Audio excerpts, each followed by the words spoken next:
Hello, everyone. Excited to be here. What an exciting day, first of all. Like so many of you have probably heard, but today is really a historic day because 15 years ago to the day, one of the very earliest adopters of Bitcoin started running his own Bitcoin node, and that's Hal Finney. He tweeted out that he was running Bitcoin.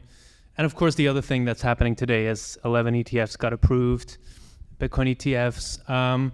And so we're going to be talking about kind of what lies in between there, like between Wall Street playing around with Bitcoin and cypherpunks who are running command line software in their living room somewhere. This is kind of going to be more like real world, everyday conversation.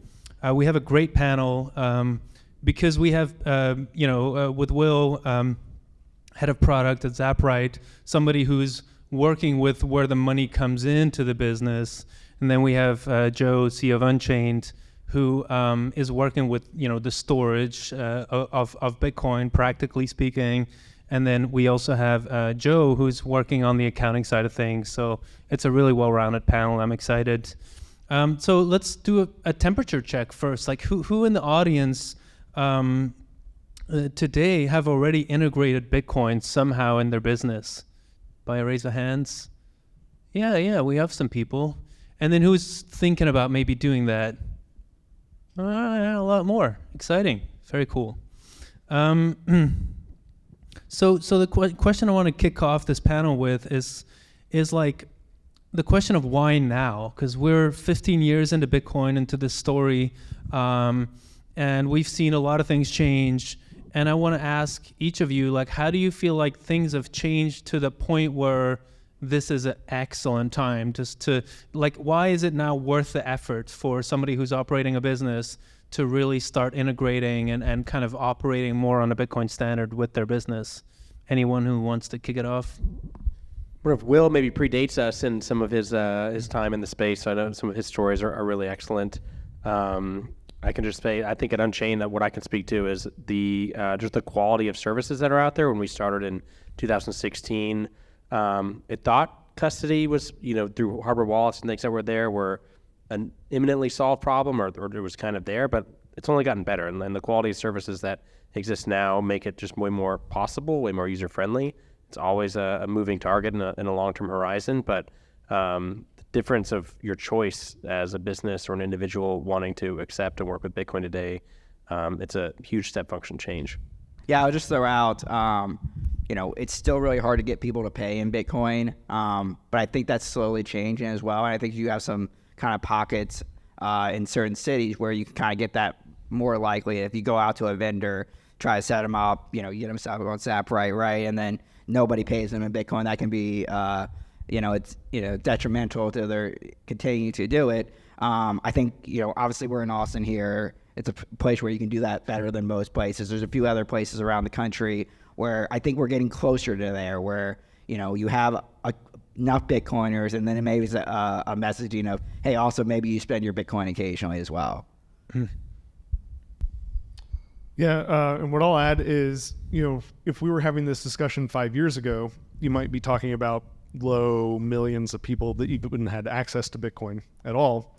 Now we're talking about multiple tens of millions of people, your customers, have Bitcoin. Now, they might want to keep it. You certainly should want it, right? Is that you're operating a business in an environment where it is impossible for you to save without taking risk, right? Big risk. I'm not talking about like, just keeping it in cash, but any other vehicle that you're going to put it in comes with risk. Bitcoin does too, right?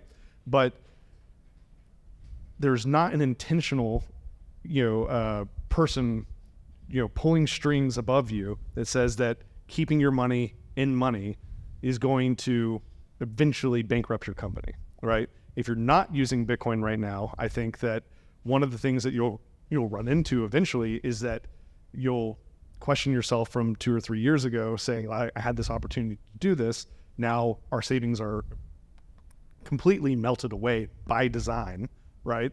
And the only other way other than, putting it into Bitcoin is to take a bunch of risk by putting it into some other security or some other asset that is supposedly the safe way to do it. But I think they're going to suffer from the same things that come with inflation. Yeah, this reminds me of the early 2000s when people were talking about what is your internet strategy. Everybody needed one. But it seems like the issue is a bit more pressing because not only could you lose business, like you have trouble finding your customer and serving your customer, but your existing balance sheet is actually in danger right now with the bond crash and inflation picking up a lot. So yeah, maybe let's get in the weeds a little bit. Like, what does it mean to put your business on a Bitcoin standard? And I was also curious, what is your take on all of you? What's your take on how this changes somebody's psychology? Like, to have more exposure to Bitcoin, maybe on the balance sheet or in different ways. How does that change people's thinking? I think I'm kind of personally, especially with the way the ETFs now shape a lot of the narrative around Bitcoin, is just kind of a true divergence. It's always kind of been there in people's consideration of it, but what is the store of value? What is the maybe speculative investment or an asset? And then what is also the true utility and functionality that it brings as far as your ability to transact and send value to another person or business without an intermediary. And so those kind of use cases, I think, will diverge, and we'll have like a very strong version that pairs with people that might just want it on a balance sheet as a investment asset. But then I think for either where it's industry specific or just more in the popular mind share, is in the last few years, you've seen between bank failures, a lot of other startups were on Silicon Valley Bank and other banks that went under last year. I mean, that was a massive shock to people and a massive realization for a lot of others about how money works and doesn't work. And so that actual utility of Bitcoin as an asset you can hold, that for many businesses that held a lot of Bitcoin through that period, you slept easy for that part of your treasury that just was not in those institutions that were failing counterparties for you. So that's one way I kind of differentiate the ideas. I'm curious, before we move on, Joe, have you seen any businesses who work with, who hold Bitcoin at Unchained, leverage their Bitcoin position to access liquidity, for example?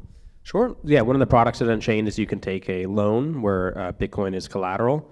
It's not, depending on the business, it's not always part of what it needs in its course of business, but whether you're a miner or you have a really strong investment use case for that Bitcoin, then you have an investment use case for the dollars you might get as proceeds in a loan. That happens for sure. Joe, what's your take on why people should be on it? What does it mean to be on a Bitcoin standard as a business? Yeah, I think it's I've talked to quite a few people who ask me, hey, I have this LLC, should I buy Bitcoin for it? Is there an advantage to it? And it's, from strictly a tax standpoint, if you're an LLC and it passes through to you as an individual, there's no real difference there. But I think it's a mindset thing where, how do you actually think about your business? How do you think about those business decisions? Is it make more sense for you potentially to hold some of your savings in Bitcoin, knowing that it's going to be volatile, but maybe you're saving up for a project that you want to do, and maybe it doesn't need to be for 5 years, right? And you'd like to do it next year, but you're willing to understand that volatility and be exposed to a volatile asset, but you want to put the kind of the fruits of your labor, your proof of work that you put into that business, you want to have part of that allocated into Bitcoin from a long-term strategic standpoint, the same way as you do as an individual. And so it's not one of those things where, hey, I'm getting a better, tax rate or anything like that. It's like thinking about your business as a separate function than you as an individual in a family or whatever it is. Makes sense. Yeah, I'll take a different approach on this. Is like we talk a lot about the benefits to you as the merchant or as the business owner, but I think it's also better for your customers, right? Is that you will be delivering a better customer experience when you invoice, charge in Bitcoin. Like one example of that would be in the e-commerce case. Is I don't have the figures in front of me right now, but the billions of dollars lost in fraud from credit card fraud online is something that mostly affects the end customer to start out with, and then affects you later on when it gets clawed back. Is that you can do transactions online in a much more secure and a much more private way if you are charging in Bitcoin. Not to mention the final settlement and the benefits to you. Same goes with in-person, and same goes for things like invoicing, is that your customer experience can be both faster, more secure, more private than they can be otherwise. And so you're differentiating against some of your competition, at least early on, by saying like, we're respecting our customer by giving them this option to have this better experience that doesn't open them up to as many attack angles as the fiat system. Especially if you're the only one in your industry doing that, right? Bingo. Yeah. Yeah, it's interesting. I was just remembering, just yesterday I started listening to this podcast episode where Preston Pish is interviewing Leon Wauncom, who's a real estate entrepreneur. And so what he explained is that in their business, they actually, when they buy a piece of real estate now, they have a budget that's specifically allocated to also hold Bitcoin. And that Bitcoin is an inflation hedge, and it's meant to cover the maintenance costs of the building so that they are more certain that they'll be able to keep paying the mortgage on that piece of property. So it seems like there's many examples that we're all exploring. I have a question about some of the challenges. Like, what are some of the challenges that people can or should anticipate as a business owner putting your business on a Bitcoin standard or adopting Bitcoin, in terms of accepting payments? Are there any, like, Joe, you already mentioned the cycle. Like, if we are, for example, in a bear market, it might be harder to actually find customers that are willing to pay, in Bitcoin. But are there any other challenges? I'm thinking about maybe, the fees spiking or things like that. Like, are there any like technical challenges that people still should think about or just be aware of? Sure. I mean, like, I'll take it from like the fees and stuff like that. Is, again, if we were talking about this 5 years ago, I would have been more worried with the fee spikes in 2017.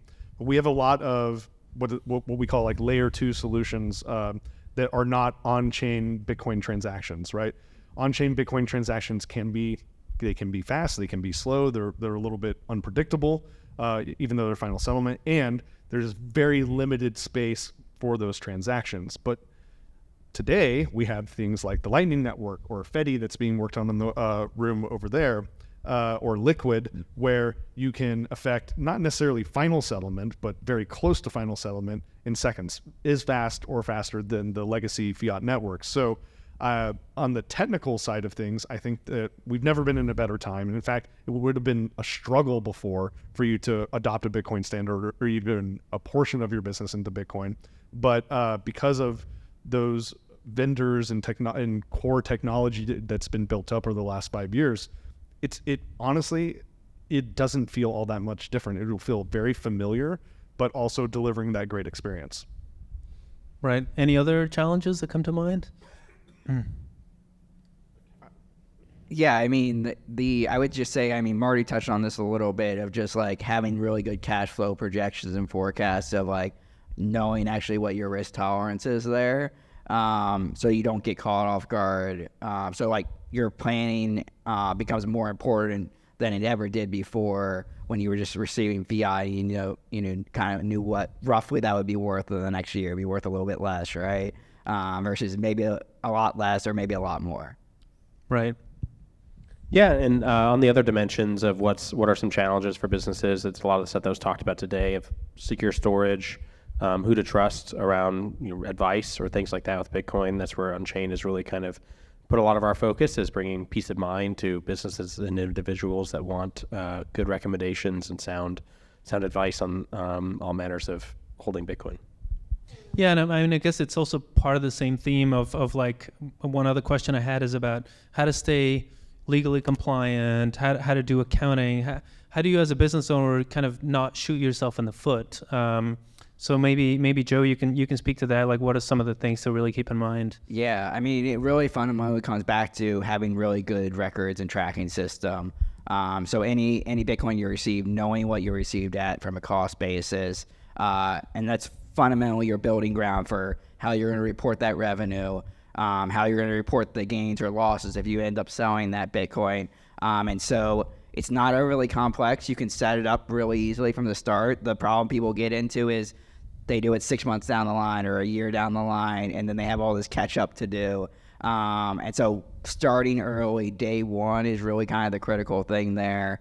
And there's a variety of options out there, to the extent that you're doing it through an exchange, they can track some of that for you. To the extent that it's, self-custody, products like Zaprite can track your cost basis for, invoices coming in. But make sure you have a strategy on that before you do it. Right. Yeah, and maybe to wrap up this panel, maybe thought of a question about managing like debt liabilities, and to me, like tax liabilities are in the same bracket because like it's a debt that you owe. And I mean, all of you have been in the space for a long time. We've seen how crazy volatile things can get. Even in a bull market, like we have these violent pullbacks and then people didn't expect and are overexposed. So yeah, just any thoughts that might be helpful to people that are newer to this experience on how to, step in it with a good degree of confidence.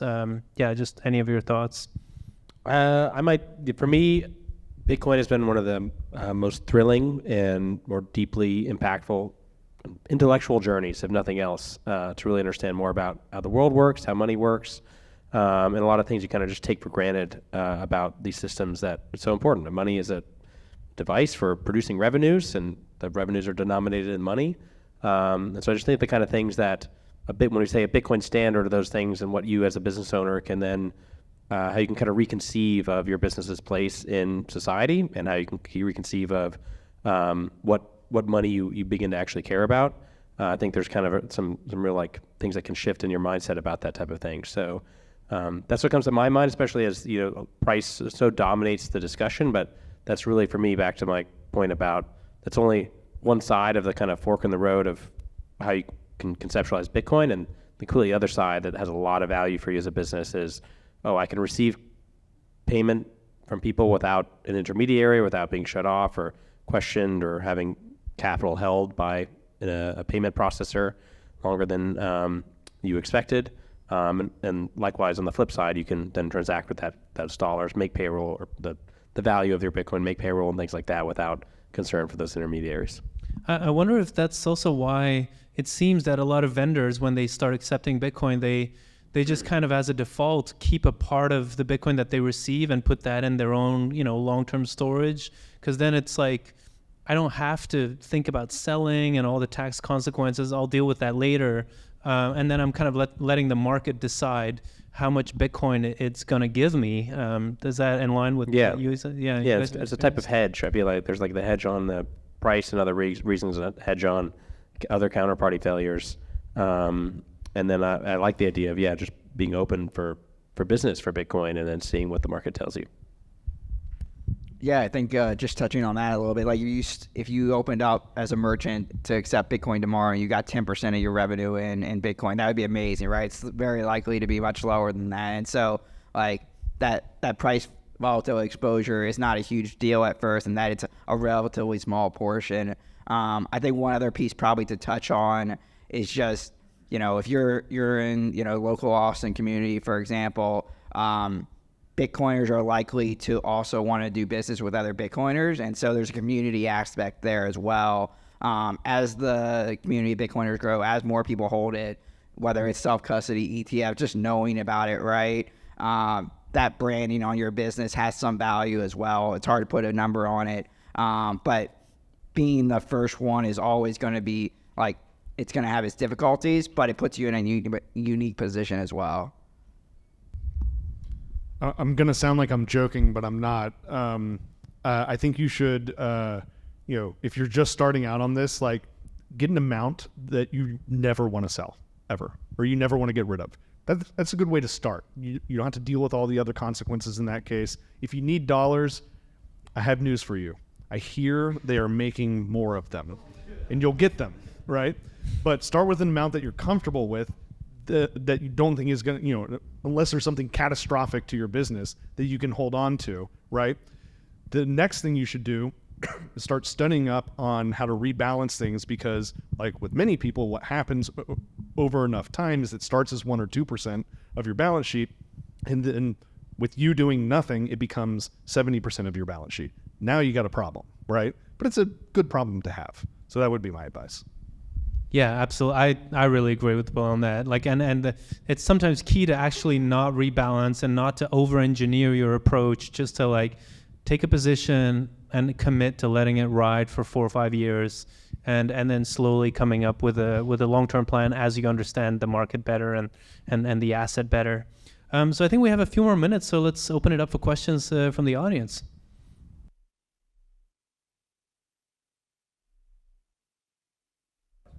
I had a similar thing happen. I used to live in New York, and I had a friend who opened up a very popular pizza place, which you have to be pretty brave to open up a pizza place in New York, right? And I was trying to get them to accept Bitcoin, and they just wouldn't do it. And then I found they were doing mobile operations around the city. They go to Madison Square Park or something like that. And I said, just for these pop-up shops, make it an option, right?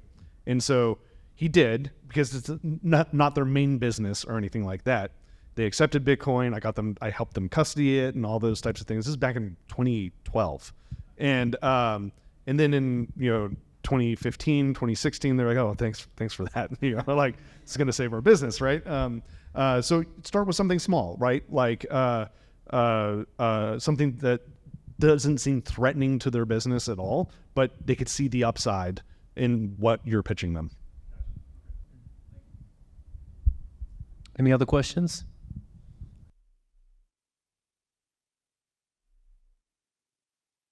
So if you're just accepting Bitcoin, just like if you're accepting US dollars, the price it is at the time that you received it, that's going to be the US dollar value that you'd recognize. Once you sell it, you might have an additional realized gain or loss, but just from the start, it's the same as the US dollar. I guess to add to that, do you have any recommendations to your clients in general about whether or not they should wait to get the long versus the short term capital gains? Yeah, I mean, it kind of depends on your situation. It's one of those things where if you fully on the Bitcoin standard, where you are receiving money in Bitcoin and you're spending that Bitcoin in a short term, you could have short term gains and losses there, and it's not a big deal. And that you might make a little money 1 week, you'll lose money 1 week, but ultimately it's the total amount of Bitcoin that you're saving that's accumulated. Versus it's a kind of rare thing where you want to get into that long term capital gains. Just to kind of cover long-term capital gains, you're taxed at a lower rate versus short-term. It's treated as kind of traditional income there. So that's certainly a strategy, but it's kind of depending on the individual, what's best for them. Did that answer the rest of your question? We had another question there. Yeah, go ahead.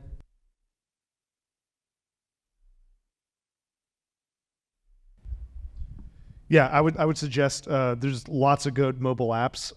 They're mostly custodial, but it's a good place to start. I like to say River is a great one. Cash App, which a lot of people already have installed, right? It's just as popular as like Venmo. Those are probably the two I suggest the most often, right?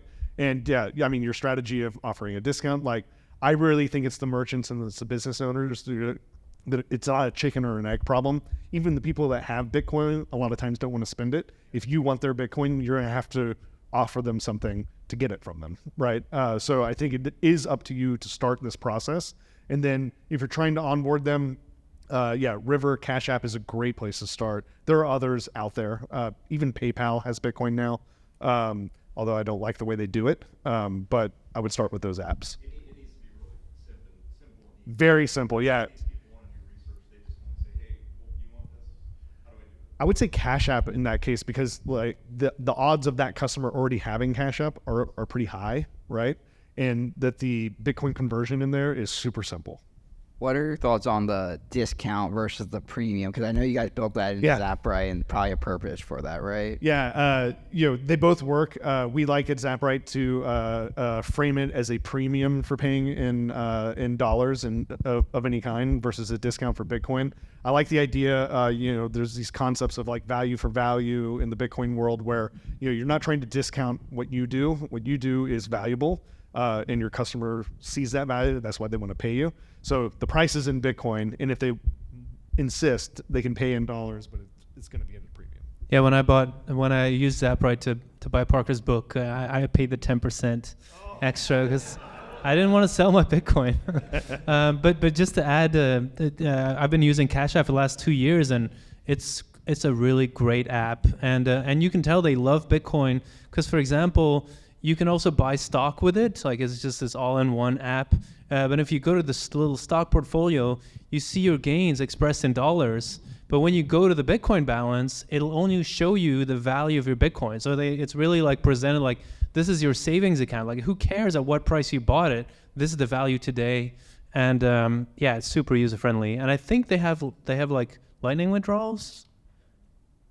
Yes, they do Lightning Yeah. and on-chain withdrawals. Now, there are limits and stuff like that, but you're not accepting on this. It's other people paying you, so it's usually a few $100s or something like that, the maximum. So usually those limits don't really matter. Yeah. Final question?